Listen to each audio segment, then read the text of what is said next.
திருச்செந்தூர் குடமுழுக்கு விழாவுக்கு வருகை தரும் பக்தர்கள் இனி பணம் எடுக்க ஏடிஎம் தேடி அலைய வேண்டாம்.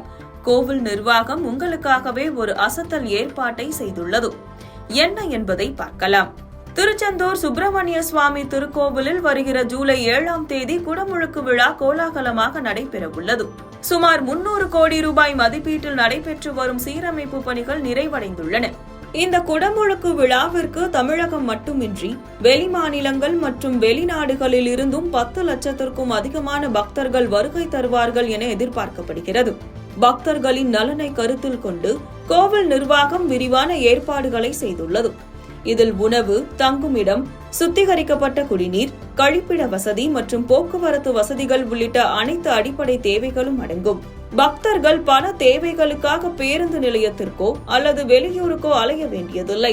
இதற்காக கோவில் நிர்வாகம் ஒரு சிறப்பான ஏற்பாடை செய்துள்ளது. கோவிலின் மேற்கு வாசலுக்கு வடக்கு புறமாகவும் கோவில் அலுவலகத்திற்கு எதிராகவும் புதிதாக 3 ஏடிஎம் இயந்திரங்கள் நிறுவப்பட்டுள்ளன. பாரத் ஸ்டேட் வங்கி, தமிழ்நாடு மெர்கன்டைஸ் வங்கி மற்றும் கனரா வங்கி ஆகிய வங்கிகளின் ஏடிஎம்கள் இங்கு செயல்படும்.